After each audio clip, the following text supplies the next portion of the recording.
Africa என்றதுமே நம்மில் பலருக்கும் அந்நாடுகளில் நிலவும் வறட்சி, வறுமை ஆகியவைதான் நினைவுக்கு வருகிறது. ஏனெனில் ஆப்பிரிக்க கண்டத்தில் உள்ள பல நாடுகள் அந்த நிலைமையில்தான் இருக்கின்றன.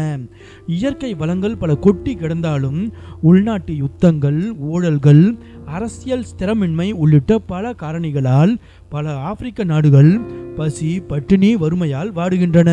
இருப்பினும் ஆப்பிரிக்காவில் சில வளமான நாடுகளும் இருக்கின்றன.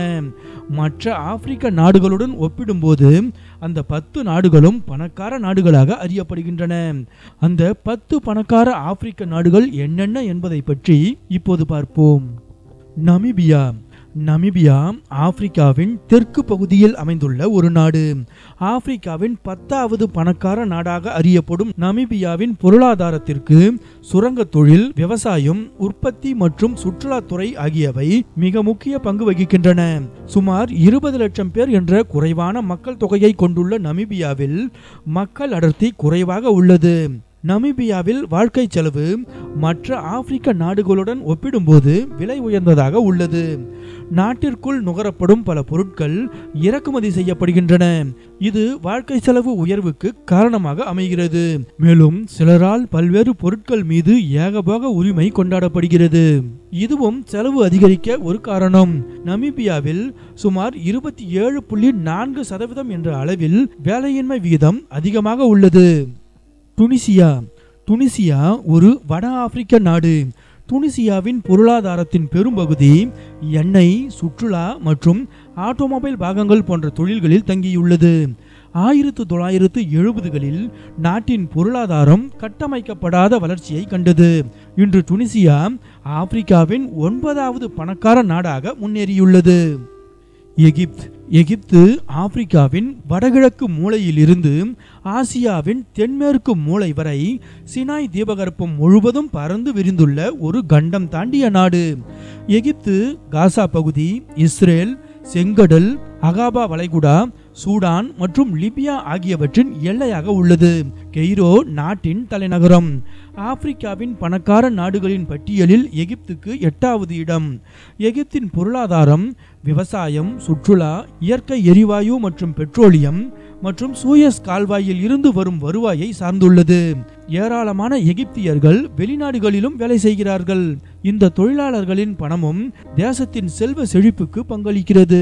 கடலுக்கான அணுகல் மற்றும் ஏராளமான இயற்கை வளங்கள் இருந்தாலும் அதிக மக்கள் தொகை, பாலைவன விரிவாக்கம் மற்றும் நைல் நதியின் நீர்மட்டம் குறைந்து வருவது ஆகியவை எகிப்திய பொருளாதாரத்தை அச்சுறுத்தி வருகின்றன. மேலும் பயங்கரவாத குழுக்களின் ஊடுருவல்கள் மற்றும் உள்நாட்டு கிளர்ச்சிகளும் நாட்டின் பொருளாதார ஸ்திரத்தன்மையை சேதப்படுத்தி வருகின்றன. South Africa. தென்னாப்பிரிக்கா ஆப்பிரிக்க கண்டத்தின் தென்கோடியில் அமைந்துள்ள ஒரு நாடு. நமீபியா, ஜிம்பாப்வே, போட்ஸ்வானா, ஸ்வாசிலாந்து, லெசோத்தோ மற்றும் மொசாம்பிக் ஆகியவற்றை எல்லைகளாக கொண்டுள்ளது. மற்ற ஆப்பிரிக்க நாடுகளுடன் ஒப்பிடும்போது தென்னாப்பிரிக்கா அதிக ஜிடிபியுடன் கலப்பு வகை பொருளாதாரத்தை கொண்டுள்ளது.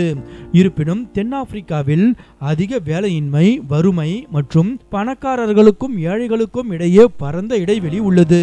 ஆயினும் கூட இந்நாடு ஆப்பிரிக்காவின் 7வது பணக்கார நாடாக உள்ளது. மந்த நிலையில் இருந்த தென்னாப்பிரிக்காவின் பொருளாதாரம் 1994இல் முடிவடைந்த நிறவெறி ஆட்சிக்கு பின்னர் படிப்படியாக முன்னேற்றங்களை கண்டது. தென்னாப்பிரிக்காவின் மிகப்பெரிய வருவாய் ஈட்டும் தொழில்களில் ஒன்றாக சுற்றுலா தொழில் உள்ளது. ஜெர்மனி, அமெரிக்கா, ஜப்பான் மற்றும் சீனா ஆகியவை ஆப்பிரிக்காவுக்கு வெளியே உள்ள தென்னாப்பிரிக்காவின் மிகப்பெரிய வர்த்தக பங்காளிகளாகும். அல்ஜீரியா. நிலப்பரப்பு அடிப்படையில் ஆப்பிரிக்காவின் மிகப்பெரிய நாடான அல்ஜீரியா ஆப்பிரிக்க கண்டத்தின் வடக்கு பகுதியில் அமைந்துள்ளது. ஆப்பிரிக்காவின் 6வது பணக்கார நாடாக உள்ள அல்ஜீரியா 4 கோடிக்கும் அதிகமான மக்கள் தொகையை கொண்டுள்ளது. பாரம்பரியமாக அல்ஜீரிய பொருளாதாரத்தில் அரசாங்கம் ஒரு பெரிய பங்கை கொண்டுள்ளது. இருப்பினும் சமீபத்திய ஆண்டுகளில் பொருளாதாரம் பன்முகப்படுத்தப்பட்டுள்ளது. நாட்டில் வேலையின்மை விகிதம் அதிகமாக உள்ளது. நாட்டின் பொருளாதாரம் பெட்ரோலியம் மற்றும் இயற்கை எரிவாயு உற்பத்தியை அதிகம் நம்பியுள்ளது. போட்ஸ்வானா. போட்ஸ்வானா தெற்கு ஆப்பிரிக்காவில் அமைந்துள்ள ஒரு நாடு. இந்நாடு அதன் நிலையான ஜனநாயக ஸ்திரத்தன்மைக்காக அறியப்படுகிறது. சுமார் 21 லட்சம் பேரை மக்கள் தொகையாக கொண்டுள்ள இந்நாடு 2,24,610 சதுர மைல் பரப்பளவை கொண்டது. போட்ஸ்வானாவின் பொருளாதாரம் ஆப்பிரிக்காவில் மிக வேகமாக வளர்ந்தது மற்றும் இது நடுத்தர வருமானம் கொண்ட நாடாக கருதப்படுகிறது. அதிநவீன வங்கி அமைப்பின் தாயகமாக உள்ள போட்ஸ்வானா குறைந்த அளவிலேயே வெளிநாட்டு கடன்களை கொண்டுள்ளது. போட்ஸ்வானாவின் பொருளாதாரத்திற்கு உலோகங்கள் மற்றும் இரத்தின கற்கள் ஏற்றுமதி முக்கிய பங்களிக்கின்றன. மேலும் யுரேனியம், தங்கம், வைரங்கள் மற்றும் தாமிரம் போன்ற வளங்களும் நாட்டின் பொருளாதாரத்திற்கு வலு சேர்க்கின்றன. எனவே ஆப்பிரிக்காவின் பணக்கார நாடுகளின் பட்டியலில் போட்ஸ்வானாவுக்கு 5வது இடம். காபோன். மத்திய ஆப்பிரிக்க நாடான காபோன் மேற்கு ஆப்பிரிக்கா கடற்கரையில் அமைந்துள்ளது மற்றும் ஈக்வாட்ரியல் கினியா, கேமரூன் மற்றும் காங்கோ குடியரசு ஆகியவற்றின் எல்லையாக உள்ளது. லிப்ரவெல் என்பது நாட்டின் தலைநகரம் மற்றும் மிகப்பெரிய நகரம். ஆப்பிரிக்காவின் 4வது பணக்கார நாடாக இருக்கும் காபோனின் பொருளாதாரம் எண்ணெயை மையமாக கொண்டுள்ளது. இருப்பினும் காபோனில் எண்ணெய் உற்பத்தி குறைந்து வருகிறது. விரைவில் அது தீர்ந்துவிடும். 14,75,000 பேர் என்ற குறைவான மக்கள் தொகை மற்றும் அதிக அளவு எண்ணெய் வருவாய் ஆகியவை காபோனை பணக்கார ஆப்பிரிக்க நாடுகளின் பட்டியலில் இணைத்துள்ளது. இருப்பினும் பொருளாதார ஏற்றத்தாழ்வு காரணமாக காபோன் மக்களில் பலர் தொடர்ந்து வறுமையில் வாழ்ந்து வருகின்றனர். மொரிஷியஸ். மொரிஷியஸ் என்பது ஆப்பிரிக்க கண்டத்தின் தென்மேற்கு கடற்கரையில் இந்திய பெருங்கடலில் அமைந்துள்ள ஒரு தீவு நாடு. மொரிஷியஸ் அதன் வரலாறு முழுவதும் டச், பிரெஞ்சு மற்றும் ஆங்கிலேயர்களால் காலனித்துவப்படுத்தப்பட்டுள்ளது. 1968 முதல் சுதந்திரத்தை அனுபவித்து வரும் மொரிஷியஸ் சுமார் 13 லட்சம் பேரை மக்கள் தொகையாக கொண்டுள்ளது. வலுவான ஜிடிபியுடன் ஆப்பிரிக்காவின் 3வது பணக்கார நாடாக இருக்கும் மொரிஷியஸின் பொருளாதாரம் சுற்றுலாவை மையமாக கொண்டது. நாட்டின் பொருளாதாரத்தில் விவசாயமும் ஒரு முக்கிய பங்கை கொண்டிருந்தாலும் சமீப காலமாக விவசாயத்தின் முக்கியத்துவம் குறைந்து வருகிறது. உலக வங்கியால் அப்பர் மிடில் இன்கம் எக்கனாமி என வகைப்படுத்தப்பட்டுள்ள மொரிஷியஸுக்கு சுற்றுலா பயணிகள் அதன் இனிமையான காலநிலை, அழகான கடற்கரைகள் மற்றும் கதகதப்பான கடல் நீர் ஆகியவற்றுக்காக வந்து செல்கின்றனர். செஷல்ஸ். கிழக்கு ஆப்பிரிக்காவை ஒட்டி இந்திய பெருங்கடலில் அமைந்துள்ள செஷல்ஸ் 177 சதுர மைல் நிலப்பரப்பையும் சுமார் 92,000 பேரை மக்கள் தொகையாகவும் கொண்ட மிக சிறிய ஆப்பிரிக்க நாடு. ஆப்பிரிக்காவின் 2வது பணக்கார நாடான செஷல்ஸ் மிகவும் வளர்ந்த நாடாக வகைப்படுத்தப்படுகிறது. நாட்டின் பொருளாதாரம் பெரும்பாலும் சுற்றுலாவை அடிப்படையாக கொண்டது. மீன்பிடித்தல் மற்றும் தென்னை போன்ற இயற்கை வளங்களை பதப்படுத்துதல் ஆகியவை பொருளாதாரத்திற்கு வலு சேர்க்கின்றன. செஷல்ஸ் ஒரு சுற்றுலா தலமாக அறியப்படுவதற்கு முன்பாக நாட்டின் பொருளாதாரத்தை அங்குள்ள தோட்டங்கள் இயக்கின.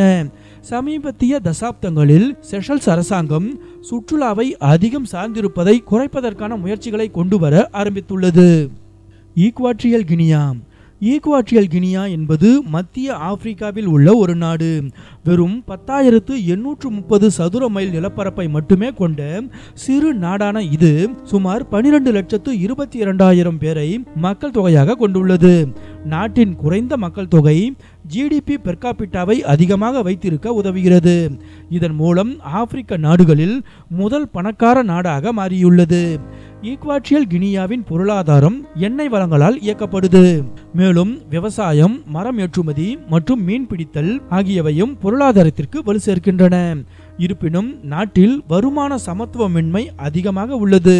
ஈக்வாட்ரியல் கினியாவில் வசிக்கும் பல குடியிருப்பாளர்களுக்கு சுத்தமான தண்ணீர் போன்ற அடிப்படை உரிமைகள் கூட இல்லை என்பது குறிப்பிடத்தக்கது.